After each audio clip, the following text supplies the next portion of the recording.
this is the warm-up we're going to start off with. And if you were able to complete it, which a couple of you guys were, I saw on the pair deck, that's awesome. If not, and this is the first time you're ever dealing with a piecewise function, hopefully you'll see that it's not too bad to deal with, right? You basically graph these three graphs and put them all in the same graph, right? There's three of them. There's three functions combined into this one function right here, right? So the first function is negative 2x, right? Negative 2x is a linear function. It's just a line with a slope of negative 2. So it's going to look something like this, right? It's going to look something like this. It goes up 2 over 1, up 2 over 1, right? So it looks something like that. And it will be something, oh, I don't know. I'm going to cheat a little bit here. Something like that, right?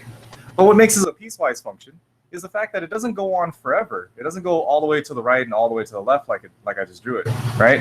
It actually only goes up to x is less than negative 1. So the way that works, let me see here, small eraser.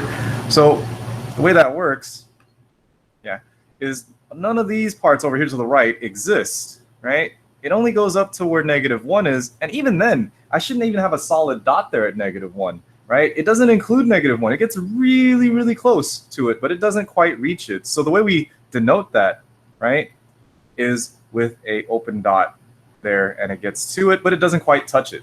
Okay, and that's it. That's how you graph a piecewise function. You just graph it like you normally do, but then you follow the set rules that are next to it, right? Which is this function is for every value that's less than negative 1. So negative 2, negative 3, negative 4, all the way to negative infinity. It goes off forever that way. The next function is it's a constant function, right? Y is equal to 2, which is going to go all the way across like so. But again, it follows these set rules from negative 1 to 1. So all of it back here does not really exist, right? And all of this doesn't really exist all the way to 1. But again, we have it actually includes negative 1, so there is a dot there now where that hole is, and it goes over here and it makes a open dot, right? And then the last graph, x plus 1, right? Same thing, linear graph, except now it's going up 1 over 1, and it starts at a y-intercept of 1, so it's like right here, and it looks something like this. I'm going to try to draw this without the ruler this time, and my drawings aren't that great. So it looks something like that, but again, it follows the rule for whenever it's greater than or equal to 1. So this is where it should start. So it doesn't start back here. It starts up here and goes off in that direction. And that's my piecewise graph, guys. That's my piecewise graph. That's it. All right. Oh, thank you, Brandon, for putting that link back in there for me. Yeah, and that's pretty much it. And then my question afterwards, I didn't ask this, but that's all you have to do to graph this piecewise. But once you have graphed it, you can kind of see, like, is this function continuous for all the points that are on there? How'd you get the second one? The red line? The 2? Yes. Okay. If you have an equation, y is equal to 2. Second, let me put this back on the stroke eraser. There we go. So if you had the equation y is equal to 2, right, like we do for the horizontal asymptote, these are, when you graph these guys, right, they just go straight across like that. That's all it is. Hopefully that makes sense. Right, constant functions just go straight across. So if I had like a 5 there, it'd be at 5 and it'd go straight across at the 5. And if it was negative 3, it'd go across at the negative 3. Okay. That's how we got the second one. If you want to see how to graph these guys on Desmos, let me show that real quick as well. This one right here. So let's go to Desmos real quick. Let me pop that open. So there's just 3 ways to do this. I lied. There's 2 ways to do this. Yeah, there's 2 ways to do this. The first way is going to be the very easiest way, and that's, I think, the only way I'm going to show you. And it's going to be, the first equation was negative 2x, right? And you see it's graphed right there. And then you can graph the second one, which is 2. Oops, I don't just put 2, by the way. You have to put like f of x or y is equal to 2, or else it won't know that it's a line going straight across. And then this last one is x plus 1, right? So you see here, when when you graph it on here, it graphs all of them, but you need it to only graph pieces of it.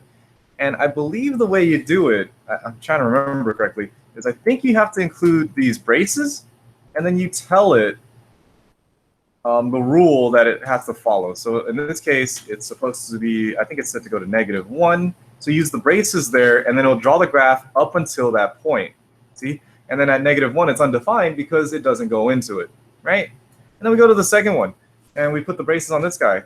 We want this to only happen for when -1 is less than or equal to, so that button is in here, x, and then less than 1. See that? You can graph it like that. And then same thing for this last one. This one is from x is greater than 1. Bam. And that's how we would do it on Desmos. And it's like, this is the easier way, right? You see that? It just boop, and then we follow this line, and it is defined at 1, and it goes all the way across, and then it's undefined there, and then it continues it on the green graph right here. Uh-oh, it's undefined there as well. Oops, sorry, that should be a greater than or equal to sign. There you go, buddy. So now I can see that it is defined on the green line. So the red line goes all the way up to here, and then it's undefined. But what makes this a continuous graph now is that on the right-hand side, it approaches it and defines the function there. So you guys remember our definition of continuity at a point, right? The limit has to exist from both the left-hand side and the right-hand side, which it does right here at this point in red. The limit from the left-hand side exists, and it's approaching 2. The limit from the right hand exists, and it's approaching 2. And the function exists, and it equals to 2. So all 3 conditions are met there, right? Left-hand limit, right-hand limit are existing, and they equal to each other. So those are the first 2 conditions. And then the last condition is the function needs to be defined there as well, and it is because of that equal sign. So it's not defined on the right-hand side. It is defined on the left-hand side. It is defined on the right-hand side. It's not defined on the left-hand side, but it doesn't matter. 3 conditions are met. That makes this continuous at -1. And then the functions themselves are continuous. And then we go to this part where we have an undefined point. And again, all 3 conditions are met there. So that's continuous there as well. So yeah, that's pretty much the idea of what is behind these piecewise functions, okay? So let's go ahead. You feel a little bit more comfortable with piecewise? Hopefully you do, because I want you guys to try another one. I want you to try another one of these, okay? Let's see if you guys can graph this one on your own. Right, I'm gonna change the screen over now. Go ahead and try graphing this next one. Here we go. So on this next graph, it is g of x this time, and here are my 3 functions. I'm gonna give you guys 2 minutes. I just went over this, so hopefully you guys should do this in under 2 minutes. All right, so I'm gonna put a 2-minute timer on, and yeah, let's see what you guys have. Whoop. Let's set a 2-minute timer.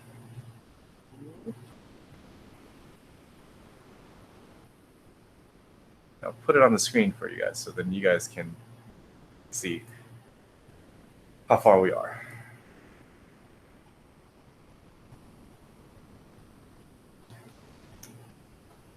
Actually, 2 minutes might be a little too quick. Let's make it 2.5 minutes. There you go. 2.5 minutes. Give you a little more time.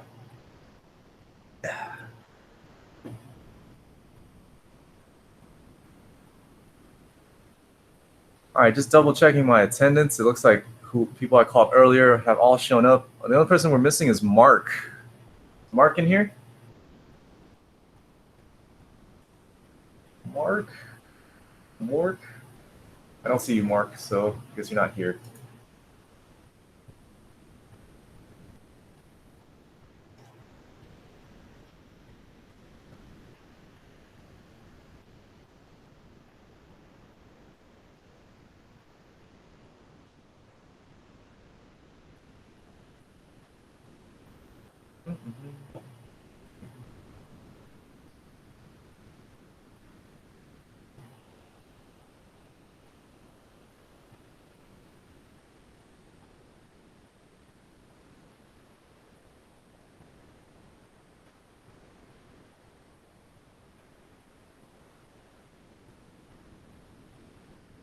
Is there like a line tool? Because you guys are drawing like ridiculously straight lines for some of you guys. Unless you're just that good. Oh, okay. I was like, Man, these guys are really good at drawing straight lines on their mouse. But that makes more sense now. Looking good, looking good. Oh, the timer went off the screen. There we go.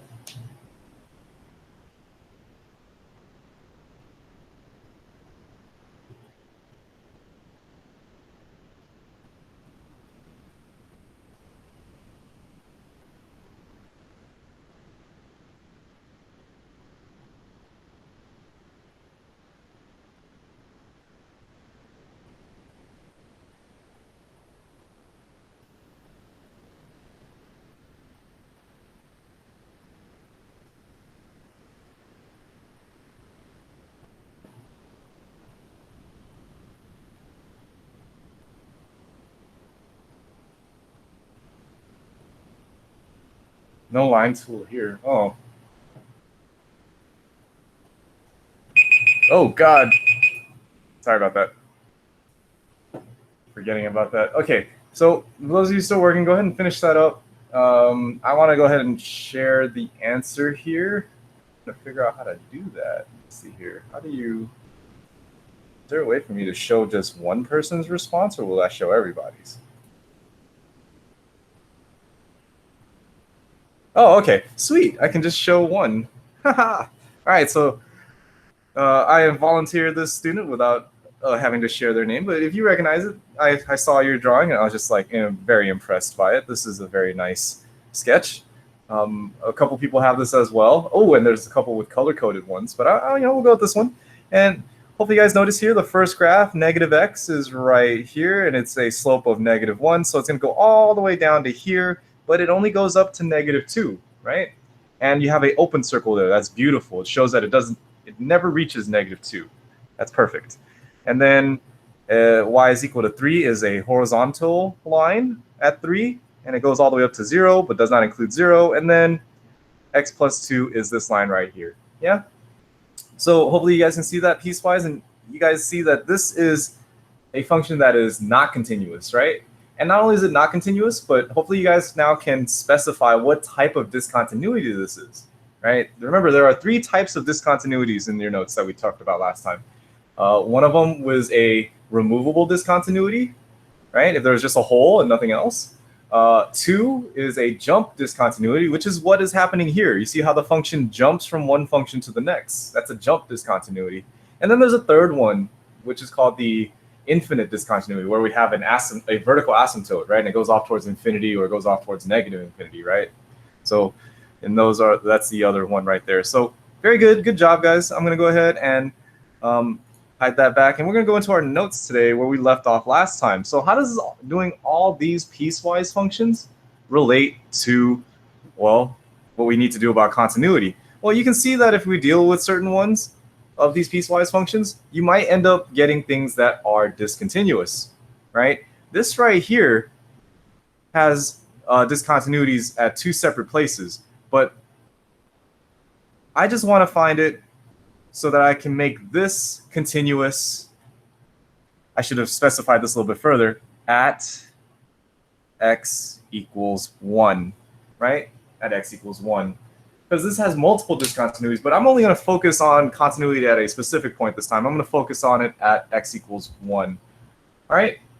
So taking a look at this, if you take a look at this graph, right, I'll give you a second to copy this down, right? Hopefully you guys copied it down last time, but if not, there we go. Let f of x equal to, here are the 2 functions. First function is x squared minus 3x plus 2 divided by x squared minus 4x plus 3. When x is equal to -1, and k when x is equal to 1. And what I want to do is find a value for k such that this function will be continuous at x equals 1. All right, so just to show you what this looks like real quick, here's what the graph looks like right now. Give me 1 second. Nope. There we go. Here we go. Let's put this over here, and we'll get this onto the screen. You guys see that okay? This is what the graph looks like, right? So it looks like we have 2 discontinuities, right? I have a discontinuity here, which is a infinite discontinuity. And I don't know, that looks like that's 2 and that's 3. So it's like somewhere between 2 and 4. So probably at 3. And I have another discontinuity right here. You guys see it? That discontinuity is happening at 1. And it's a little hole right there. Right? So that's all well and good if we can graph it. But let's say I was trying to do this algebraically.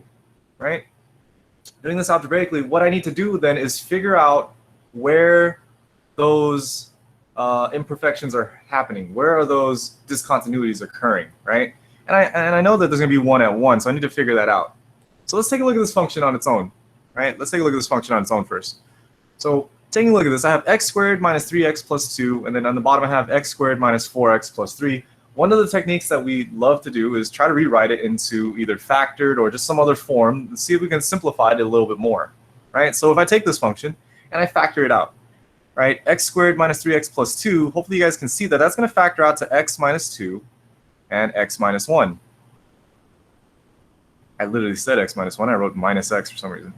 All right, x minus 2 times x minus 1. And then the denominator I'm going to have here, x minus 3 times x minus 1. Right? Hopefully you guys remember how to factor those quadratics. Yeah? And when we factor these quadratics, right, you're going to see that we have 2 issues in our problem right here. We're going to have an issue at x equals 3, and we're going to have an issue at x equals 1. Okay?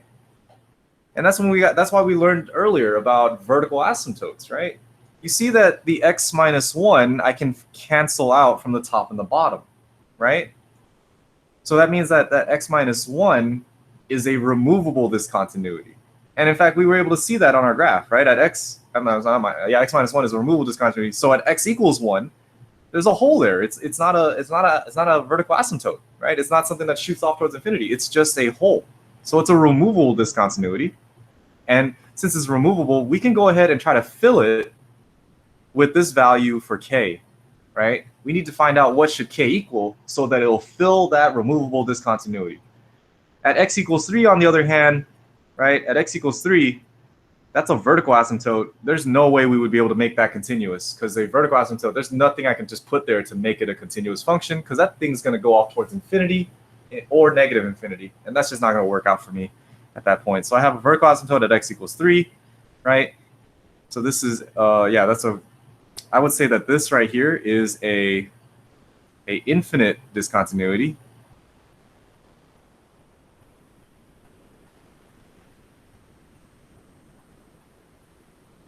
And at x equals 1, right, at x equals 1, I'd say that's a removable discontinuity.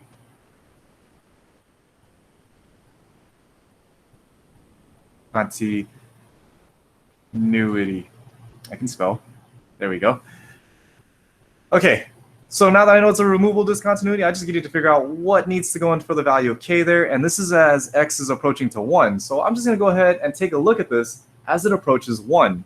Right? So I'm looking at the limit as x approaches 1 of this function, x minus 2 over x minus 3. I don't need to do the x minus 1 because that's just going to cancel out when I do this. And when I do this, I see that this is approaching.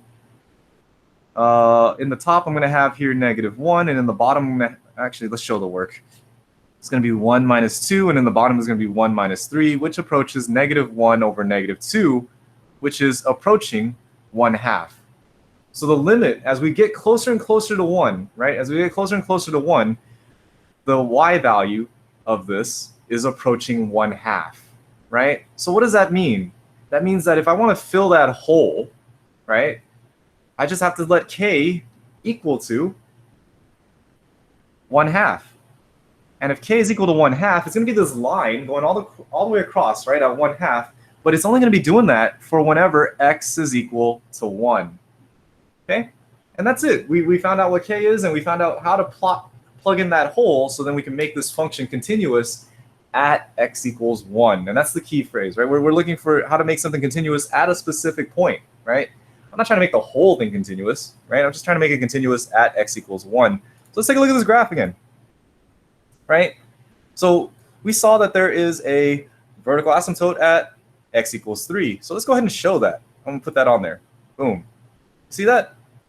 So there's no way I can think of an equation to ever make it continuous at x equals 3. There's just no possible way, right? Actually, there could. No, there is not. Because this thing's going to go off towards negative infinity. This is going to go off towards positive infinity. And I just can't figure out a function that will fill that to make it connect. But at the removal discontinuity at x equals 1 right here, right, all I got to do is fill in that hole, right? Just fill in the hole. So the function that we found out for it to be is, get out of here. There we go. This is what I was looking for. All I needed to find was this equation right here, y is equal to some value for k, right? And we said k is going to be equal to 1/2. And if I put it at 1/2, do you see what happens here? This purple line goes all the way across. But the important thing I'm looking at is that it crosses right where that hole is. It crosses right where that hole is. So if I was moving this k value up and down, all I'm looking for technically is just how to fill in that hole to get that removal discontinuity, right? See that? I'm just trying to figure out what should k be as I move it up and down along this axis so it fills in that hole. And all I need to figure it out is that k was equal to 1/2, which is 0.5. If I take off that line, all I'm doing basically, if you think about it, is at x equals 1, I'm just looking for this 1 point to fill in that one hole. And that's all we did. Okay? Does that make sense? You guys okay with this? How do you feel? Yeah, no, maybe so? Such and such? I have a question. Yes, Juliet, go ahead. So for when x equals 1, that's why you put the limit to when x is approaching 1? Yeah. Okay. Pretty much. And that's a good question to ask. Why do I look at the limit as x is approaching 1? Right? I'm looking at the continuity at x equals 1. So I'm focused on the limit as it approaches that x value, right? Because that's our three definitions of our three conditions, right, for continuity, right? The limit from the left-hand side and the right-hand side needs to exist. They need to equal each other, and the function needs to equal to what that limit equals to. So those are the three conditions we're always working with when we're trying to deal with continuity. And for this problem, if I'm looking at continuity at x equals 1, I got to make sure the limit exists there. I got to make sure the limits equal to each other, and I got to make sure that the function equals to that. And if I make that k equal to 1/2, that solidifies the function equaling to that. All right, let's do another one. Let's do another one, okay? Let's do another one. I'll give you a second to write this one down. So right here, we are looking at f of x is equal to x squared minus 16 over square root of x minus 2. And that's defined for whenever x is not equal to 4. So everywhere except 4. And then the second function is w when x is equal to 4. I'm asked to find w so that f of x will be continuous. I should have wrote this out at x equals to 4. All right, it's continuous at x equals to 4. I'm not asking you to do this one. I'm just giving you some time to write this down. But if you want to try it before I do it, you should go ahead and see if you can. I believe some of you will be able to figure out what is the trick I'm going to be doing on this problem. You guys might already have it in your mind. That's okay if you don't, because when you're looking at it, it can be a little weird. So just like in the last problem, maybe try rewriting it. Hopefully it'll help us out if we rewrite this top equation. Maybe we could figure out, oh, what kind of discontinuities are we dealing with? Can I even make it continuous at x equals 4? Is it removable, or is it something else? Is it jump discontinuity, or is it infinite discontinuity? Is it a vertical asymptote? Is it something I can deal with? So let's go ahead and factor this out. We're going to have here in the top x plus 4, x minus 4. And in the bottom, I'm going to have here, I don't think I can factor that, right? In the bottom, that's just going to be, looks like it's just going to be the square root of x minus 2. Can't really do much with that, can I? Can't really do much with that. And if I were to plug in 4, by the way, you guys see that if I plug in 4, I'm still going to get this undefined thing. And that doesn't really help me to see if that's a removable discontinuity or is that a vertical asymptote. So does anyone know what's another way I can simplify this a little bit better to make it easier for me to deal with? How could I get rid of this denominator? I can't go any further apparently. Anybody know? Any ideas?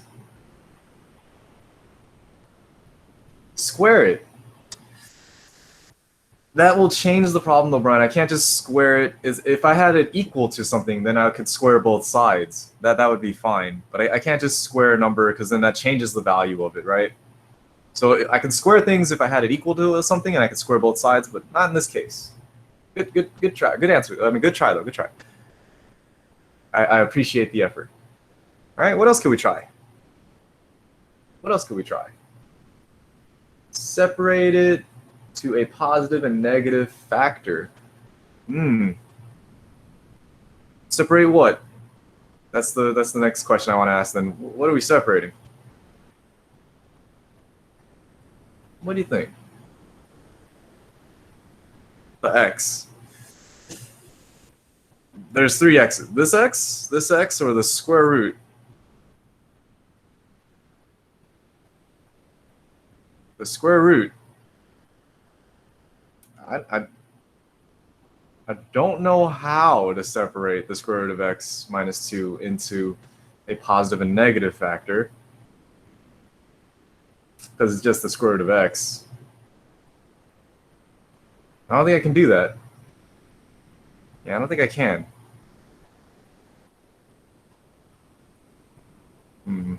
Anything else we could do? Can the square root and exponent 2 cancel out? Yes, it can, but that goes back to Brian's example, right? I can't just square it, right? You're right, though. If I'd had the square root of x and I squared it, that would cancel it out. But I can't just square this thing. I can't just square this fraction. If this was equal to something, if I had like the square root of x was equal to like 2, I can square both sides, right? Then that'll be x is equal to 4. But this is not an equation, right? This is just a algebraic expression. If I square it, it's going to change the value, right? Set the denominator equal to 0. Yeah, if we set the denominator equal to 0, x minus 2, square root of x minus 2 is equal to 0. I can solve for that, Jocelyn. That's true. I can solve for this. And it actually will lead us to the square root of x is equal to 2. I can square both sides now without changing the value. I can say that x is equal to 4. That does tell us that when x is equal to 4, the denominator is equal to 0, which means that I'm going to have some type of discontinuity. It's either going to be removable or it's either going to be a asymptote. That is true. That is something important, but that's what we're looking for, right? Now, my only problem is the reason why I'm trying to rewrite this is, well, if I try to take the limit right now, if I try to take the limit as x approaches 4, of x plus 4, x minus 4, all over the square root of x minus 2, right? I can't do direct substitution here because in the top I'm going to get, 8 times 0, and in the bottom I'm going to end up with 0. And you can never have anything over 0, right? That's just not possible. So I can't evaluate this just yet the way it is. I need to find another way to rewrite this. And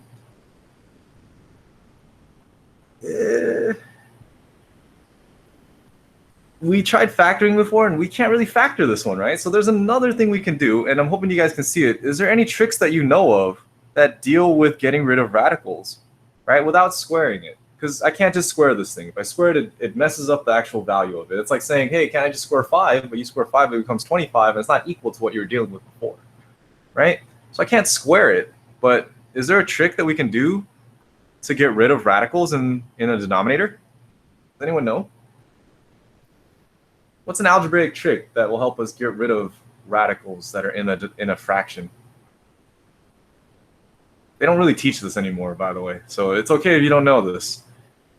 When you learned about radicals and you learned about rational expressions with fractions, they kind of said it was okay for you to have radicals in the bottom, and it's true. It is okay to have a radical in the denominator now.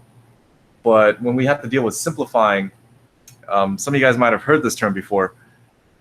One technique to get rid of radicals in a denominator is to multiply the radical by the numerator and the denominator. almost quite there. You almost got it. You multiply the numerator and the denominator by the same number, right? So when you multiply top and bottom by the same number, you're multiplying by 1. So we don't change the value that way. But it is important that you see that what we need to multiply by is this thing right here called the conjugate. Conjugate. I don't think they teach this anymore. Because it is acceptable to keep a fraction, keep a radical in the denominator now. It's normal to have that. But sometimes it doesn't help me, or it doesn't help us out in calculus, because I couldn't do the limit like that, right? So this is just another technique to help you get rid of a radical. And again, if you want to look this up, this right here is called the conjugate. I'm going to try to spell a word I don't know how to spell. I'm hoping that's how you spell conjugate.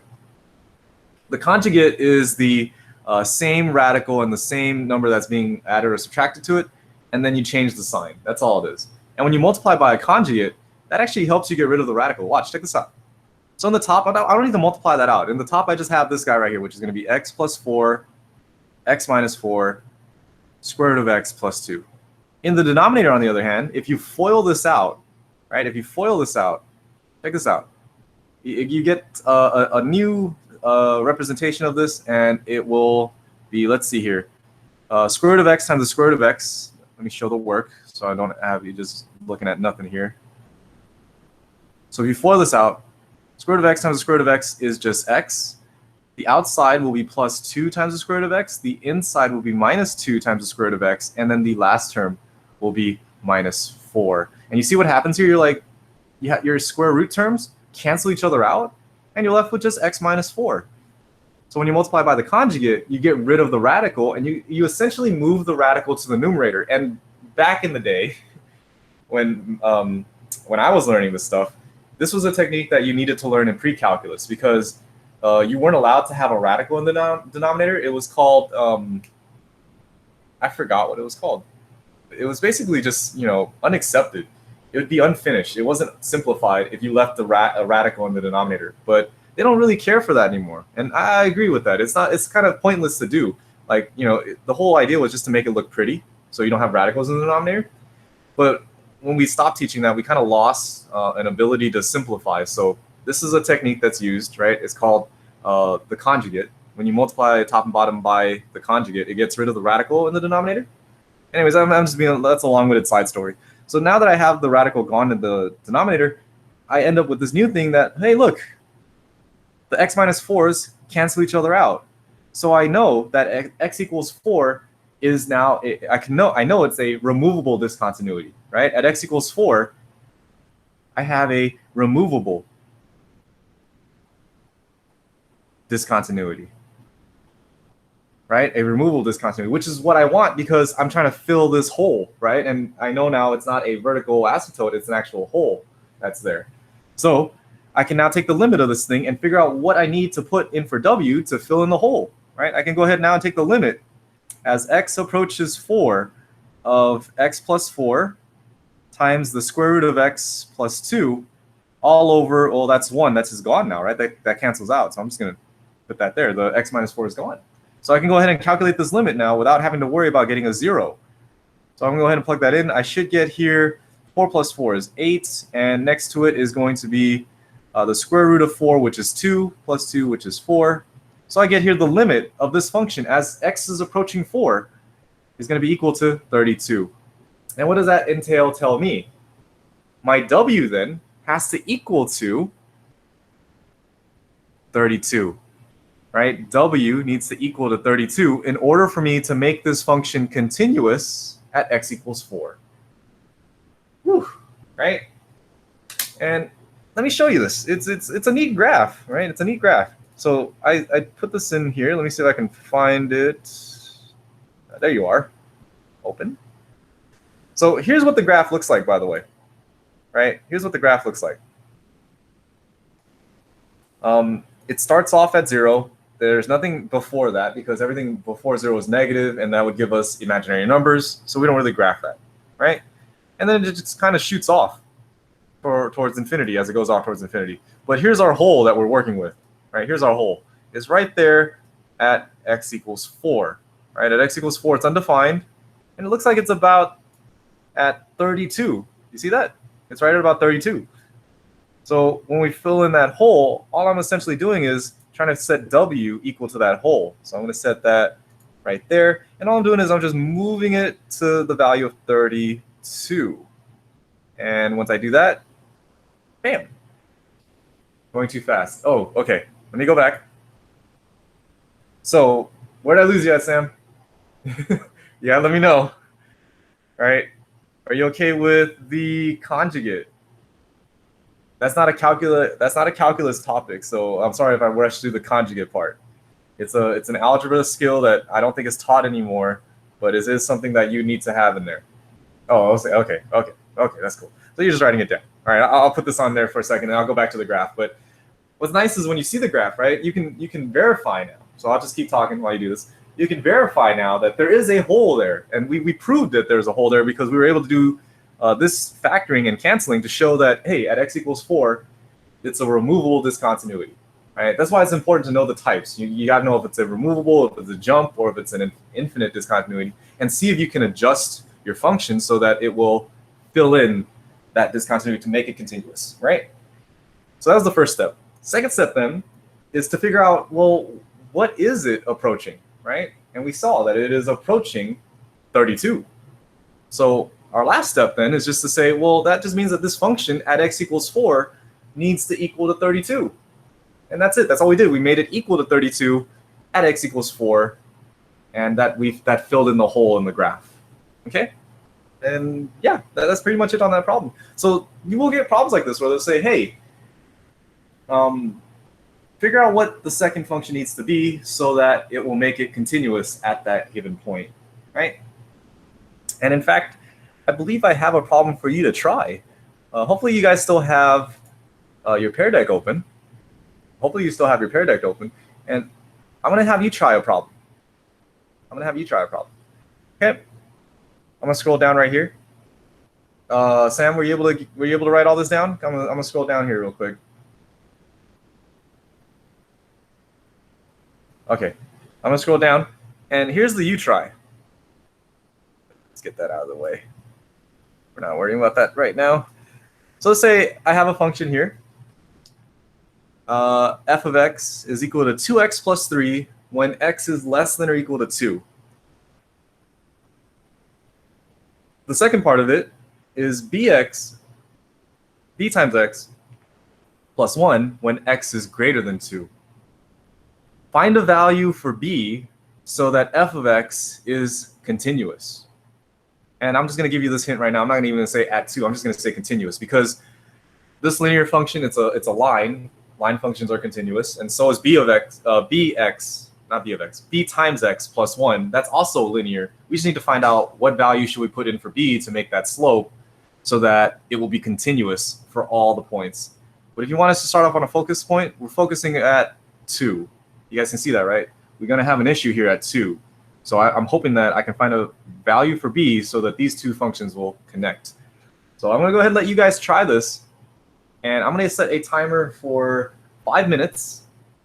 This is a little bit different, so it's going to take a little bit more time. So I'm going to set a timer for 5 minutes. I want you guys to try this out.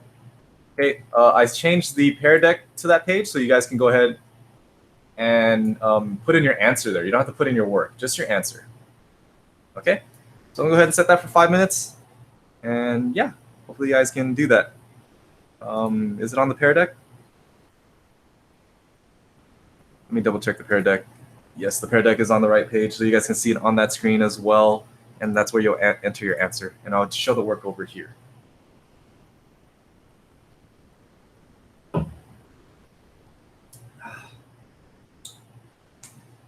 Whew.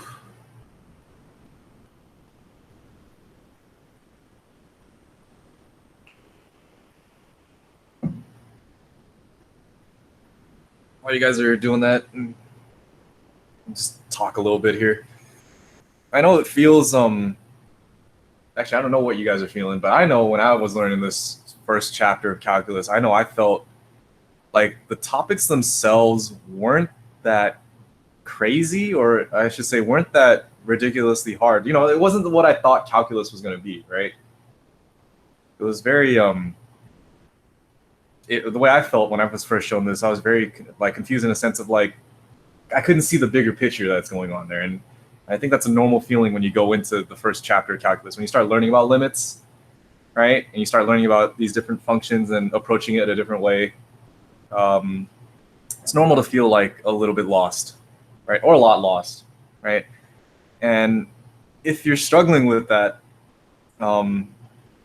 honestly, the only thing I can say is just hang in there. It does get better. Your ability to see the picture is going to come a little bit clearer as we get through these chapters.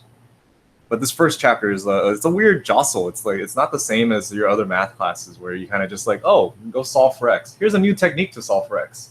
Oh, now we're dealing with higher powers. How do you solve that, right? Now it's more like, let's look at every possible function out there and break it down to the smaller sense. Like, let's zoom in on every single function and take the limit as it approaches some random point on any function, right? It's not just a specific point here. I'm not always going to be focusing on x equals to 4 or x equals to 2. All calculus problems can vary to any point, infinitely many point, and you need to be able to adjust to that. And it's going to be like that, right? But I promise you, though, limits is a big part of calculus, right? If you can understand that a limit is something that gets arbitrarily close to something else, right? Like so close, but never touches it. It'll help you to understand that that's basically what's going to be happening for the rest of calculus. You're going to be looking at things as it approaches a arbitrary number, some relatively close representation of something, like an estimate, pretty much. You're looking at an estimate. And you'll say, why are we looking at estimates when I have the equation? I can just plug it in and get that value. And you'll see it as we start going through there. Sometimes, well, actually, most of the times, you're not going to be able to find the exact value. And our estimate is going to have to be our best tool to use to get that value, right? And this is how it is, right? And I promise you're gonna enjoy it. It's a fun topic to do, and if you just sit there and try to learn it the way you've learned math in the past, so trying to memorize like the quadratic formula, or you try to memorize this or that, you're gonna have a hard time. Calculus has like so many weird things that it's impossible to memorize all the possible outcomes. But it's more fun if you look at it as a problem that you can try to attack from a different way. Okay? And that's my 2 cents. You don't have to take it. You could just say like, "Nah, he's talking nonsense," right? And that's perfectly fine too. I'll be honest with you. When I learned limits, and this is a bad thing to admit, I kind of faked it until I made it. Right? I faked understanding it, and I memorized like random rules, and it just kind of worked for pieces of them. And I faked my way through chapter 1 in AP Calc, and then I did not learn stuff about limits until I got off to college, right? So on my AP exam, there was a question on the free response that asks you to do, and you guys are going to learn about it. It asks me to calculate the derivative of a function, and you'll find out what derivatives are when we get there. But I didn't. It asked me to do the derivative using the limit definition, and I was like, oh crap, I forgot the limit stuff. So I just did it using the later chapters, and I don't know if I got that question right or not. But I passed the AP exam, albeit it wasn't with a 5, but I still passed. Passed with a 3, so it was like just barely passed. But yeah, so don't feel deterred, all right, if you're having trouble with this. So let's go ahead and take a look at this. It has been 5 minutes. Let's see what you guys got. We got a couple people saying B is equal to 7. I got one person saying B is equal to 3. One person says B is equal to 8. And a couple of you guys are still working on it, and you're typing in your answers now. That's fine. You might have gotten lost. You might have gotten stuck, and that's okay. Okay, so let's while you guys are typing that in, I'm going to go ahead and go over it. You can go ahead and leave that on pause. You can type it in later if you want. Just take a look at my screen right now. Let's take a look and see what this problem is asking us to do. Right, so I need to find out a value for B such that it is continuous. And the only part that I'm focusing on is basically around x equals 2. Okay, so what are the rules to make something continuous at a specific point? First condition is the limit has to exist from the left-hand side and the right-hand side. Second condition, and this is the one I really care about, is that the limit as it approaches 2 from the left-hand side needs to equal to the limit as it approaches to 2 on the right-hand side. So I'm going to write that out. So I need to say that the condition is that it needs to exist. So I'm just going to go ahead and include that with condition 2, that x is approaching 2 from the negative side, right, of f of x needs to equal to the limit as x approaches 2 from the positive side of f of x. That's the second condition. I need that to happen, right? That needs to be the case. And the third one is f of 2 needs to equal to that said limit, right? Of x equals to 2 of that function. And I already know that f of 2, I can calculate that because I know what it equals to when x equals to 2, right? I can actually plug into this top equation. I can see that, oh, that's just going to equal to 2 times 2 plus 3, right? Which is going to give me 2 times 2 is 4 plus 3. That's going to be 7. And I need 7 to equal to the limit as well as x approaches 2 of f of x. Well, if you go back over here now, in red, right, when x is approaching 2 from the negative side, I'm looking at it from this part of the equation. Okay? I'm looking at it from this part of the equation. And that's the same thing as what I just wrote. That's this guy right here. I can say that the limit of this thing is approaching 2. I'm sorry, as x approaches 2, the function is approaching 7. So I can say that the left side limit is approaching 7, right? That's what that equals to. Well, then I just I need the right side limit to equal to that. And the right side limit is the function right here, b of x, bx plus 1. Let me write that out. It's the limit as x approaches 2 from the positive side of b times x plus 1. And can I just plug in the 2 into this bx plus 1? Can I just plug in the 2 into here? Does it give me any issues to do direct substitution? And you'll see, no, there's no fraction. I have no undefined values there. I can go ahead and plug in the 2. So I'm going to go ahead and write that out. This is going to be 7 is equal to b times 2 plus 1. And all I have to do now is solve for b. Okay? Solve for b. So subtract 1 from both sides, and you get 6 is equal to b times 2. That is horrible. And then divide both sides by 2, and you end up with b needing to equal to 3. And that's your answer. If b is equal to 3, the graphs will line up with each other and be continuous. And that's it. That's all we needed to do. We needed to just find out what b should equal to. And that's all it is, right? And how did I go through that checklist? Well, it's asking me to do it to find it where it's continuous. And I just need to go back and remember the definition of continuity, right? The limits need to exist. The limit, as it approaches that point, needs to equal to each other. And the function needs to equal to that limit, right?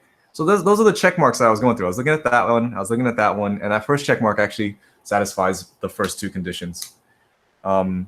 Yeah, I'll leave that on there. Let me get you a graph of this as well. So give me a second here. I'm going to go ahead and graph that. So let me put this on another page. And those of you who are still writing, I want you guys to be able to write that. So while you write that down, let me go ahead and get you this graph real quick, and I can show you. I did not save this one, so give me a second. While you guys are writing that down, I'm also doing this. X is less than or equal to 2.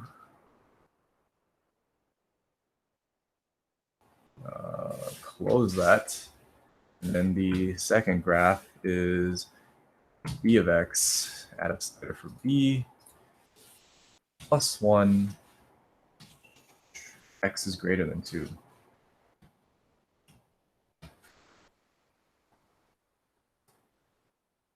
All right.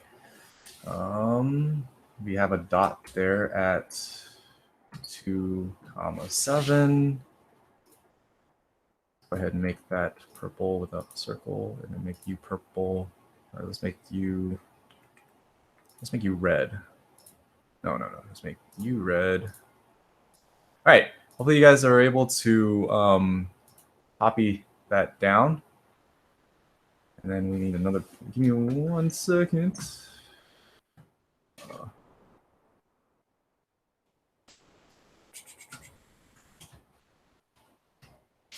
we go. And then, sorry, I'm doing a little bit of. Oh no, you won't let me do that. There we go.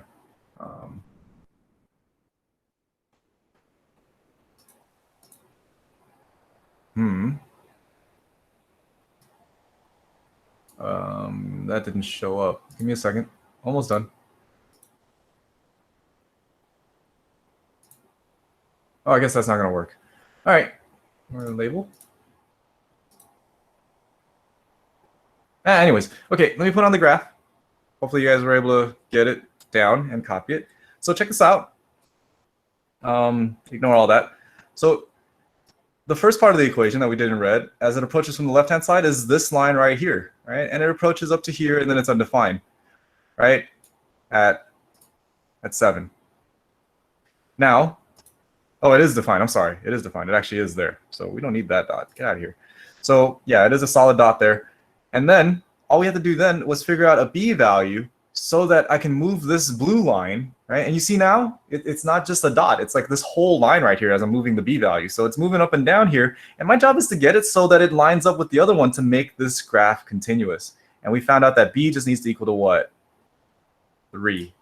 And when b is equal to 3, it connects the two graphs together. And at that point there, it is continuous. You'll say like, knock me, it's undefined on that blue line. That's okay. The red line fills it in for you at that point. Okay? So that's that problem right there. How do you guys feel? You okay? You're able to figure out like, okay, I understand. I don't understand. What is going on? I don't understand this picture at all, but I can find B, right? You know, there's a bunch of different feelings that you probably guys are probably going through. And hopefully one of them is that I'll be okay to find that missing value for B. All right? Okay.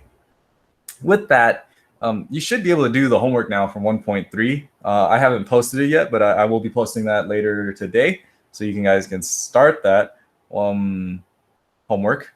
I think I said it to be due next week. And then, yeah. Anyways, I'm going to go down here, and this is what we're going to wrap up 1.3 with. There is no homework really on this. It's just a concept that needs to be introduced to you guys. And I'm going to put it on the screen for you guys to be able to copy it, and then I'll draw an example of it for you guys, okay? So let's say I have here a function, y is equal to f of x, and that function is continuous on the closed interval from a to b, right?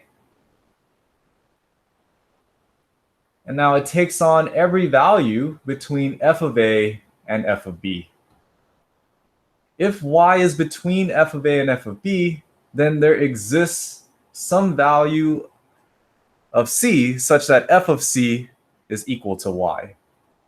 This is called the intermediate value theorem. And reading it all the way through, I guarantee, well, I shouldn't guarantee it. I'm going to say a majority of you guys are probably just going, what? And I share that feeling with you. I also say, what? What? And basically, let me show you what this is trying to say. And we're not going to go into it right now. I just need to introduce this to you so that when we actually start using it in the next section, it's not like a random, like out of nowhere type of thing, right? So check this out. What this is saying is, let's pretend that we have some function f of x, right? And I'm going to graph that out. Let's say I have some function f of x. And it looks like this. And f of x is continuous on a closed interval from a to b. So here's a, and here's b.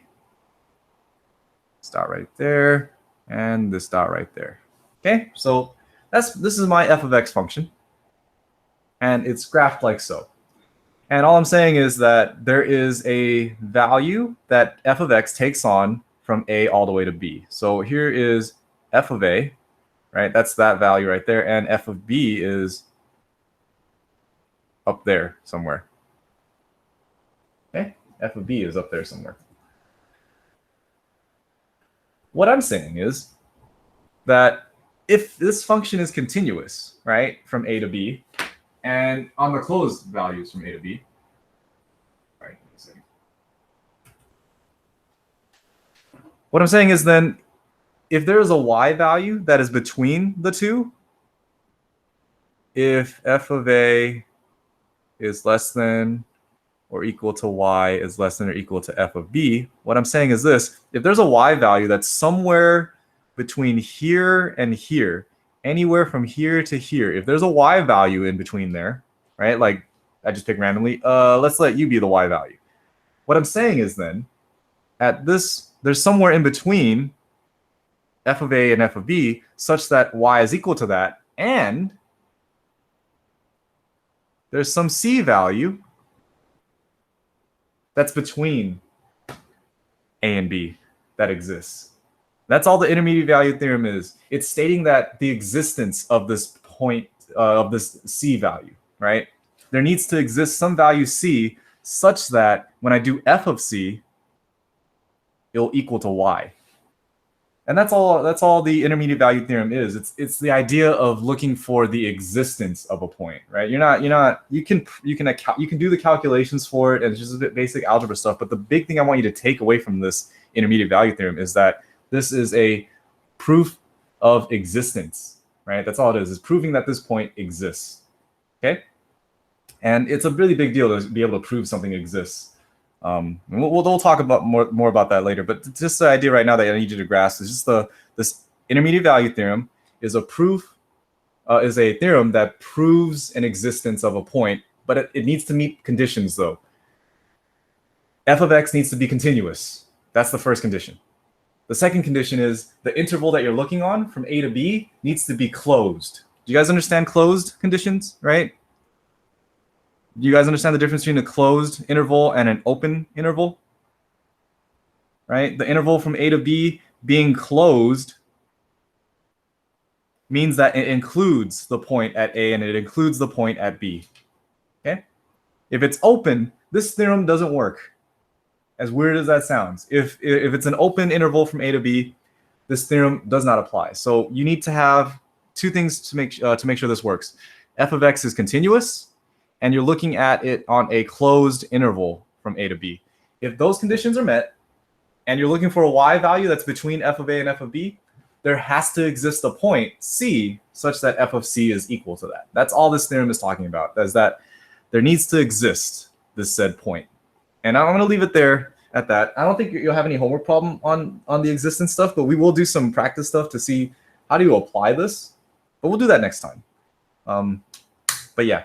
We'll do that next time. That's pretty much it for 1.3. I do want to start on 1.4, and then that's going to be the last section of chapter 1, which of course you all know what that entails when you finish chapter 1. You guys know what I'm talking about? What happens when you finish a chapter in a math class? I'm not going to say it. You guys already know, right? What happens when you finish? Oh, Fatima's saying it. Yeah, that's right. Samuel's saying, yeah. Juliet, you're close. It's like a bigger version of those.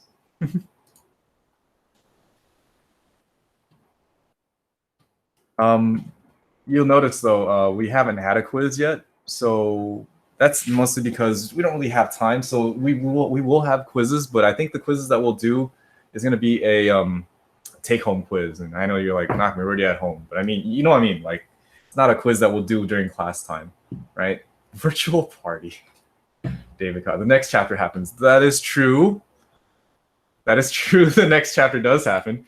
Julia, thank you for pointing it out. I'm glad you noticed. I'm gonna stop sharing for a second. I don't know if you guys have seen this yet, or have you guys noticed that every time in my class, the whiteboard is different, and that's from my girlfriend. She draws a new one for you guys every day. She's hoping that you guys would appreciate it, and I tell them, yeah, a couple of my classes do. So my stats class actually has a test today.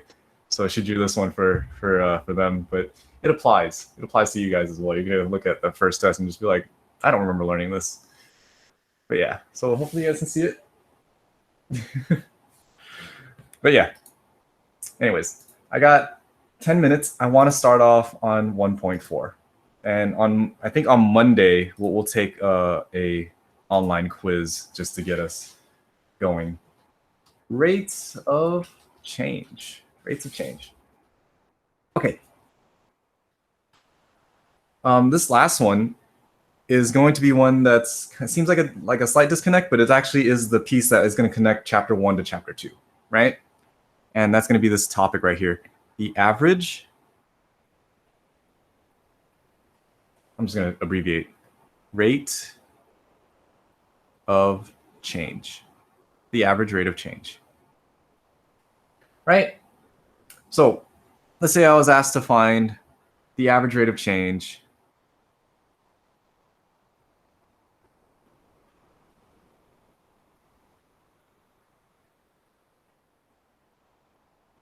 of this function right here, f of x equals to x cubed minus x over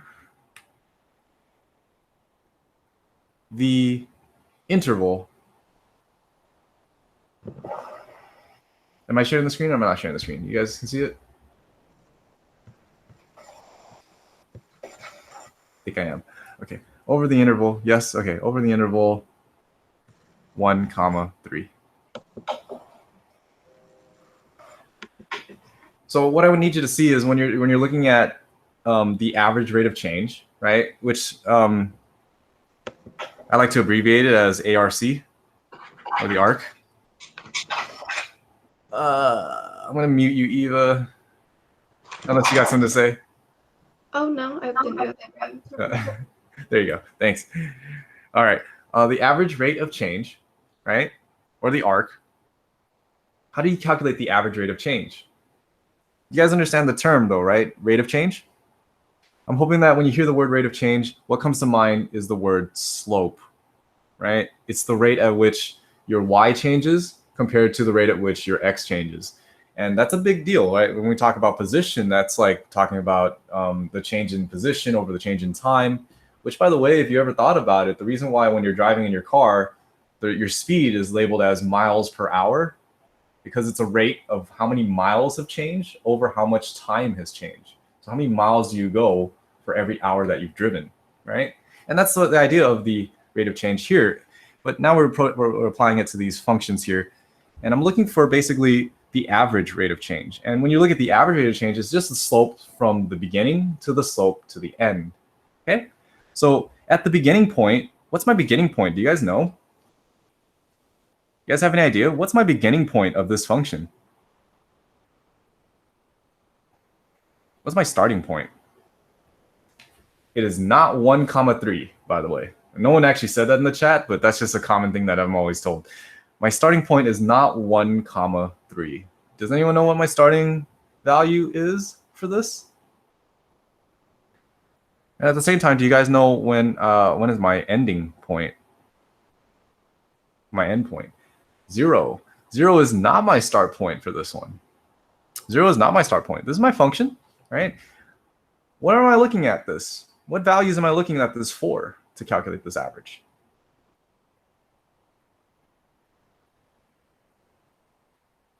Zero would be a nice idea though, right? Traditionally, when we start our time, we start at 0.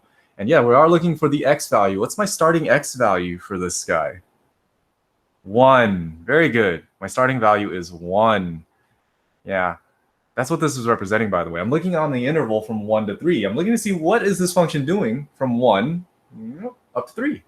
Right? That's all I'm looking at. I'm looking to see what is it doing from 1 to 3. Right? So I need that average of that. So at 1, I'm going to go ahead and plug that in, and I have 1 cubed minus 1. So I get here 1, 0. That's my starting point, right? 1, 0. Where does it end? Where does it end? Well, it ends at 3, if that's the case, right? And 3, what? Well, you just plug it in. 3 cubed is 27, right? 3 cubed is 27 minus 3. That's going to end at 24. Why do I need those points? Well, we just said it, right? To calculate the rate of change, it's just the slope. And the slope is basically y2 minus y1 over x2 minus x1, right? That's how we traditionally write it. But I'm going to change this a little bit. I'm not going to write it as y2 and y1. I'm going to write this, and hopefully you guys are okay with seeing this. I'm going to write this as f of 3 minus f of 1, right? And in the bottom, I'm going to write x2 minus x1. I'm going to write it as 3 minus 1, right? So it's the change in the function, right? It's the change in the y value over the change in the x value. So it's going from 1 to 3. So I'm calculating that change, 3 minus 1. That means it's a change of 2 there. And in the top, I have here f of 3, which was told to me to be 24, minus f of 1, which is 0. How far is it changing to go from 0 to 24? and it's going from 0 to 24 by, well, 24. And then that's going to be 24 divided by 2. So my average rate of change is 12. My average rate of change is 12. It goes up 12 and over 1, up 12 and over 1 to get to that point. And that's how we calculate the average rates of change. Okay? We're not going to have much time to do this one, this next one. So I'm just going to get it on the screen so you guys can copy it and we can start it next time. Okay, I'm going to scroll this down a little bit and put it right here. So on Mars, that needs to be t squared. Okay, on Mars, the equation for free fall at the surface is S is equal to 1.86 t squared meters. Suppose a rock is dropped from a 200 meter cliff. What is the average speed from t is equal to 1 to t is equal to 2?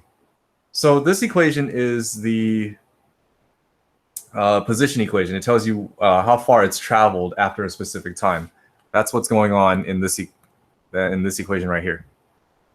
So that's position. That tells you how much it changes, how much it's fallen after a specific time. So after 1 second, this rock has fallen 1.86 meters, right? After 2 seconds, it's fallen whatever 4 times that number is. I want to find out what the speed is. So if this is an equation for position, how far it's traveled, how do I calculate speed? And this is what I'm going to wrap it up with. And then you guys can do the calculations on your own here. But if I'm looking for average speed, right, that's just equal to the change in the distance over the change in the time. That triangle I'm drawing, by the way, right, that's a Greek letter called delta. And that's the symbol that we use to represent change. And you'll see a lot more of that as you go further along in calculus. But I'm going to stop there. We're going to do this problem later. Or you could try it on your own and see if you guys get the answer. I'll give you a hint. The answer is less than 10, but more than 0. So if you guys want to try that, you can. But with that, we finished 1.3 today. We started 1.4. 1.4 is fairly short. I think I can just tell you with good confidence that our test is going to be next week on Thursday. All right? So it's going to be 1 week from today. The way this works is I'll have a study guide for you guys on Monday. And if you guys want to check your Delta Math, there will be a Delta Math assignment on there to help you review as well. Okay?